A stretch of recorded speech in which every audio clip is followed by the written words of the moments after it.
The envelope sat on my kitchen counter for 3 days. I'd been circling it like a wary animal, unable to muster the courage to tear into the cream-colored paper addressed in that unmistakable handwriting. Curved loops, slightly tilted to the right, the way she'd always written, like her pen was dancing across the page. I knew it was from her before I even saw my name on the front. Megan.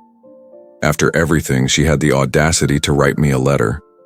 6 months ago, I'd deleted every trace of her from my life, blocked her number, unfollowed her on social media, erased all our photos together. I'd even taken the long way to work to avoid passing her apartment building.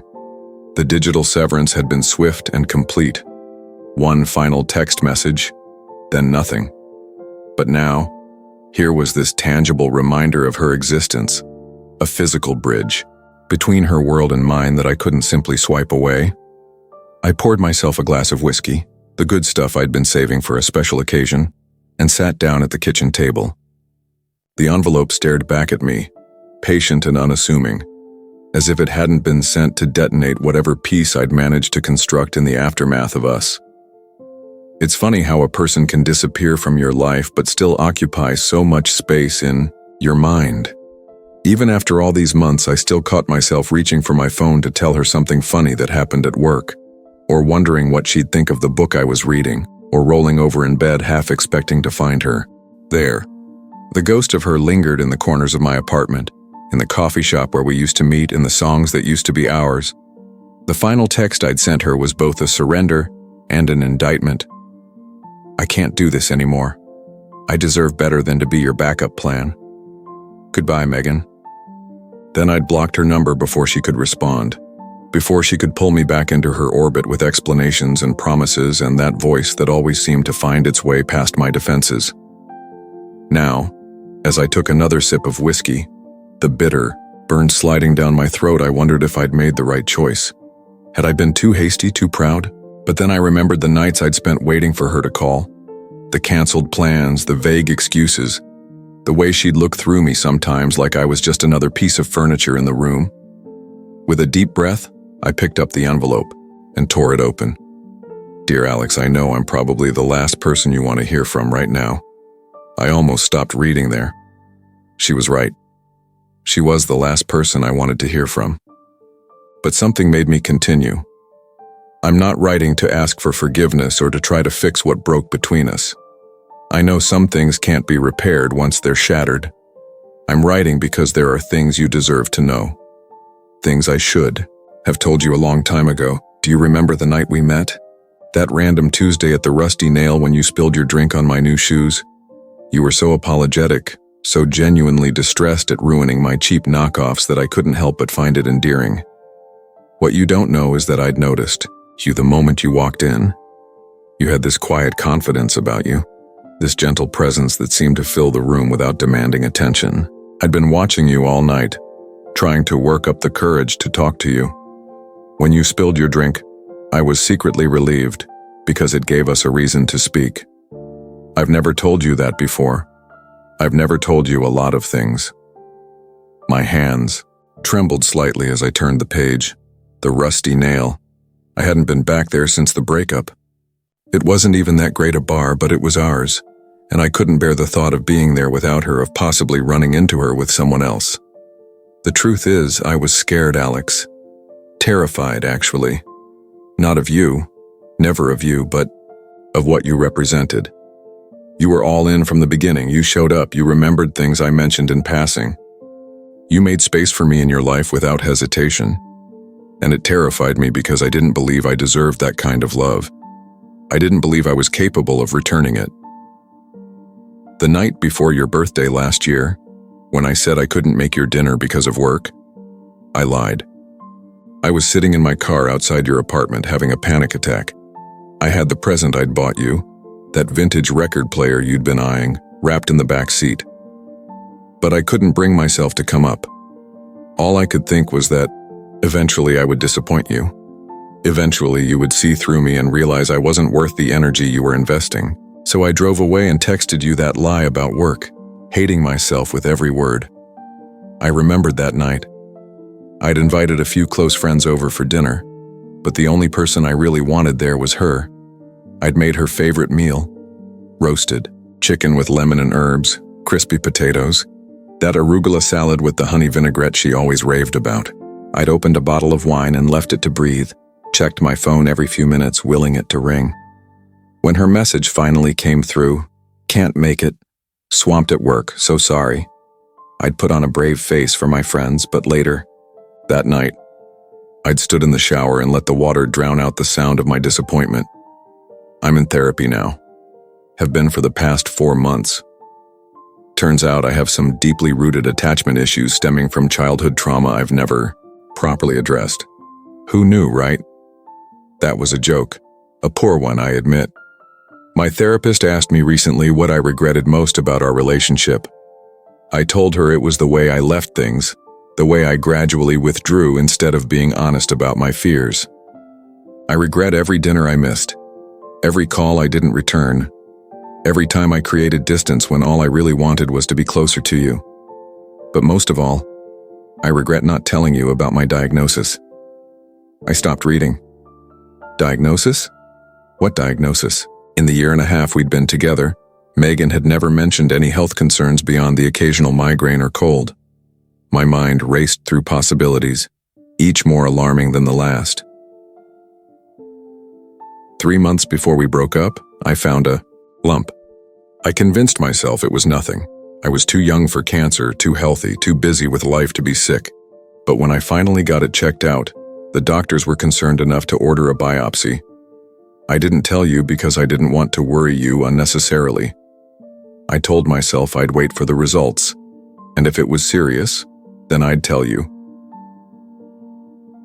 The results came back 2 weeks before you sent that final text. Stage 2 breast cancer. Not a death sentence by any means, but not nothing either. I was in shock. I shut down. I pushed everyone away, especially you. I couldn't bear the thought of being a burden, of watching you slowly grow to resent me as my illness became the center of our relationship. So I did what I've always done when things get tough. I retreated. I wanted to respond to your final text. I typed out so many replies trying to find the words to explain without sounding like I was using my diagnosis as an excuse. But in the end, I decided that maybe you were better off without me. Maybe you deserved someone who wasn't damaged goods. Someone who could love you without reservation, without fear.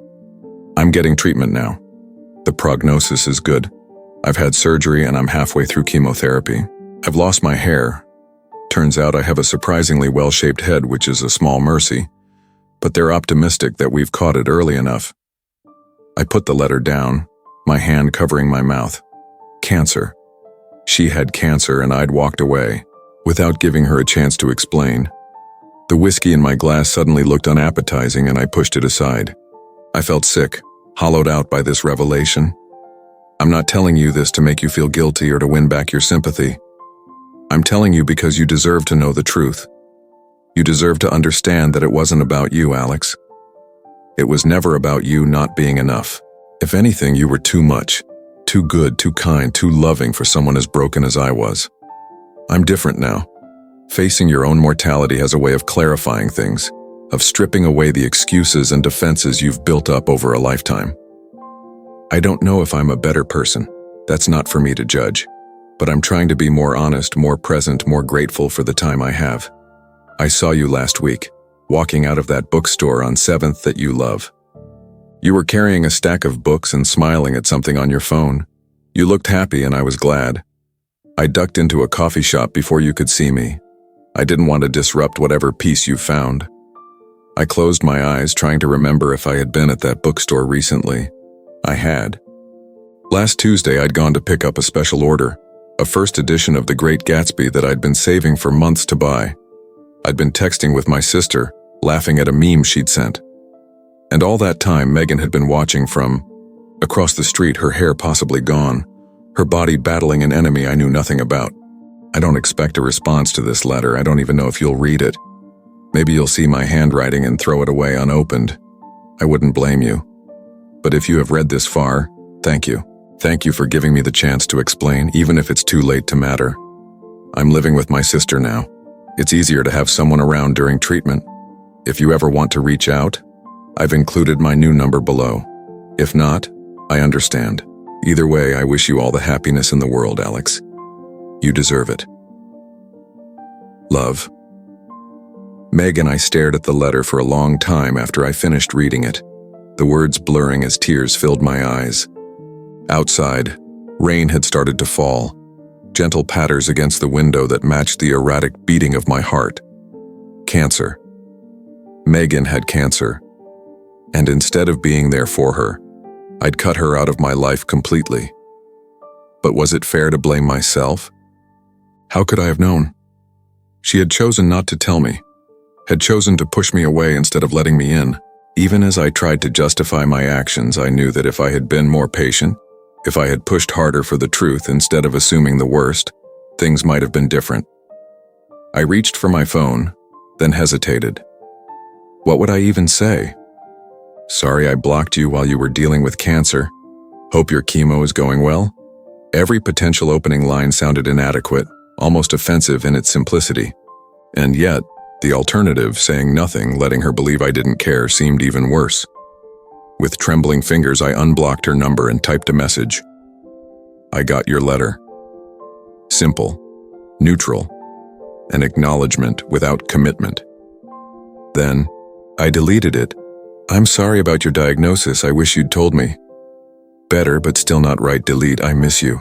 Too vulnerable, too raw. Delete. I put the phone down and ran my hands through my hair in frustration.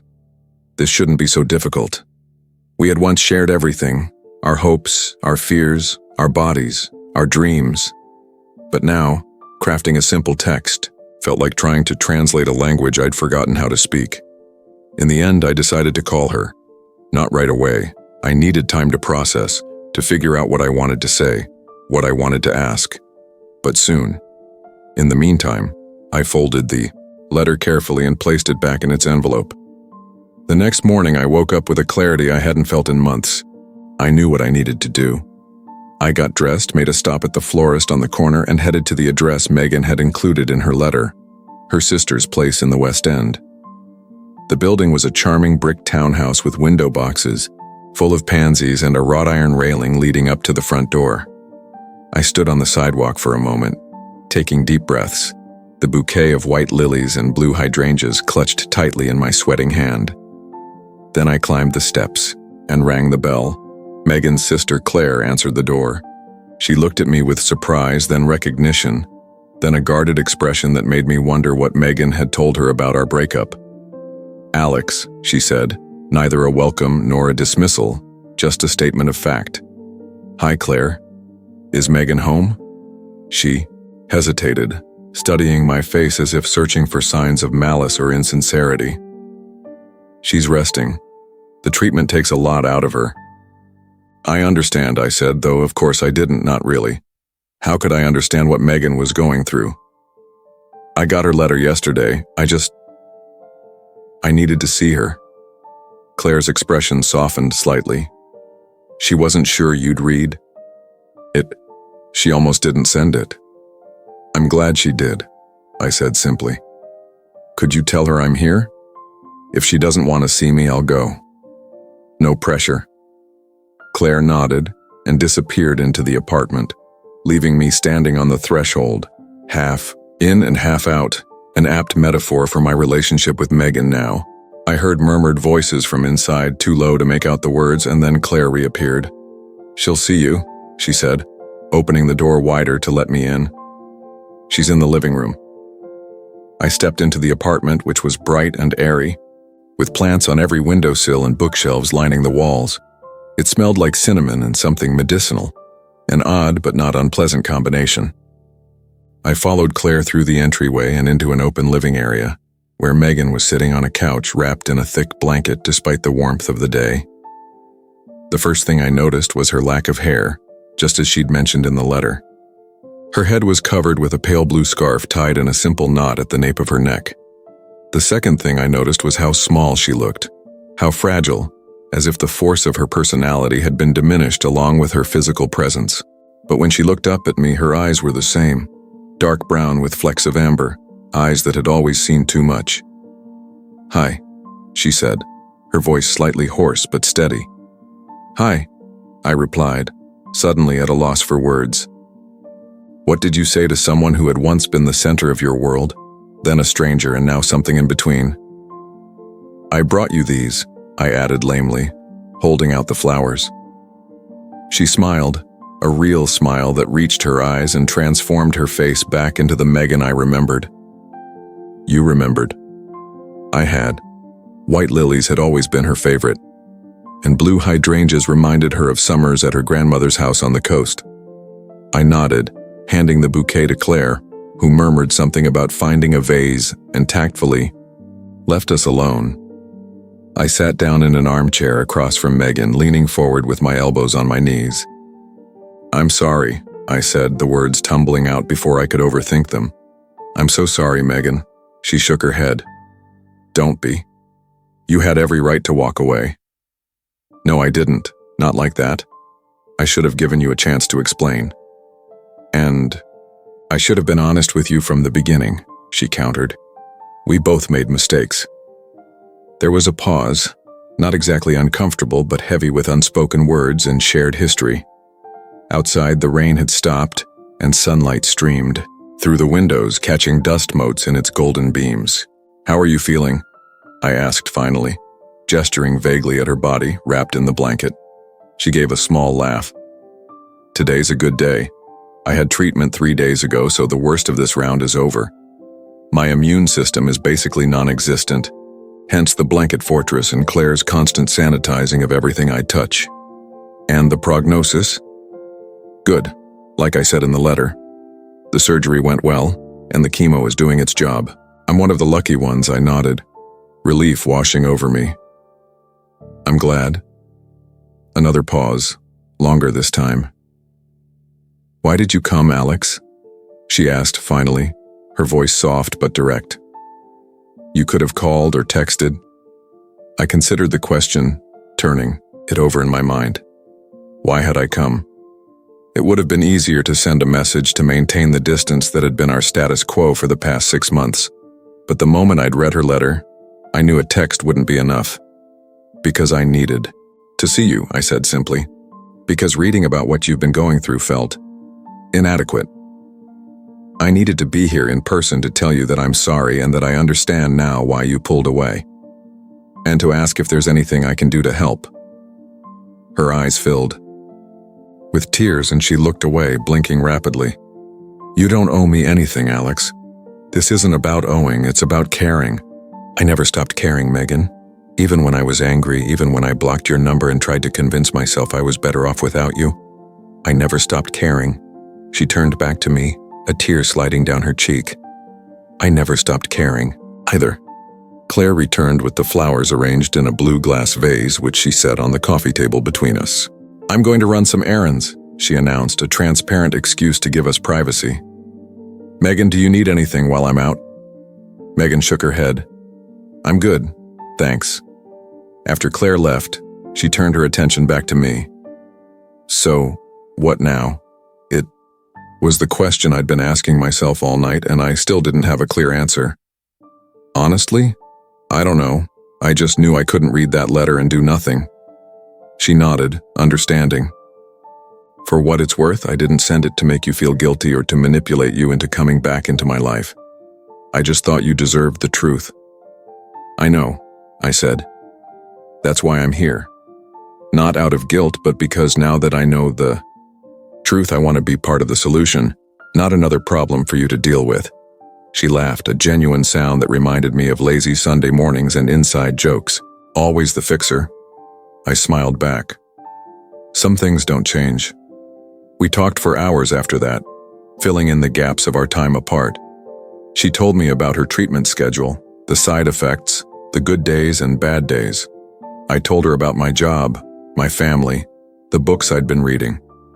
We carefully avoided any mention of other relationships, though I suspected, hoped, there hadn't been any on either side. As the afternoon light began to fade, I realized I'd stayed much longer than I'd planned. "I should go," I said reluctantly. "You need to rest," she nodded but made no move to get up. "Will you come back?"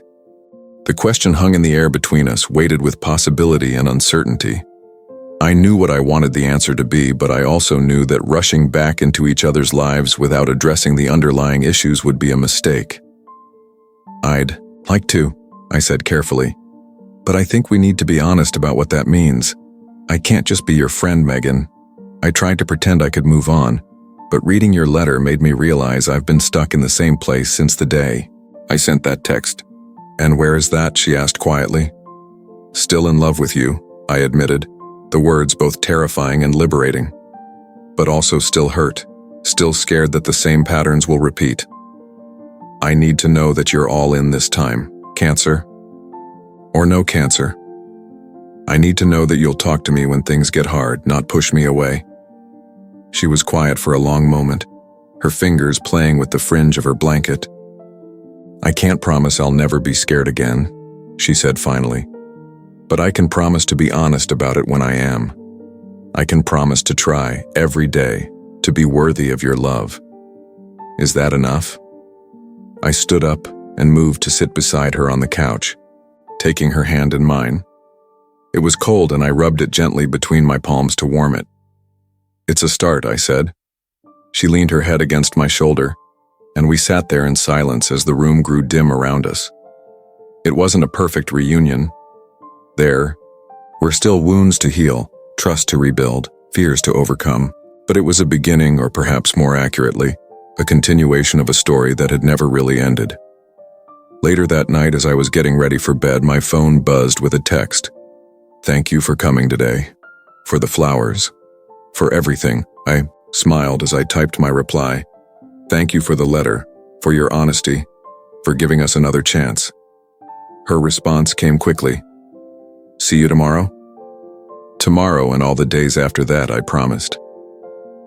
As I placed my phone on the nightstand and turned out the light, I thought about the strange twists and turns that had led us here. How one letter in familiar handwriting had changed everything. How sometimes the bravest thing you can do is to let someone back in. Diagnosis or no diagnosis, hair or no hair, I was determined to be there for every step of her journey now. Because love isn't about perfect people finding each other. It's about finding someone whose imperfections you can live with. Someone who's worth fighting for even when the fight gets hard. If you've ever walked away from someone you love, or had someone walk away from you, you know the courage it takes to reach out to try again. Sometimes a text can end things, and sometimes a letter can begin them anew. I'm grateful every day that I opened that envelope instead of throwing it away. What's your story?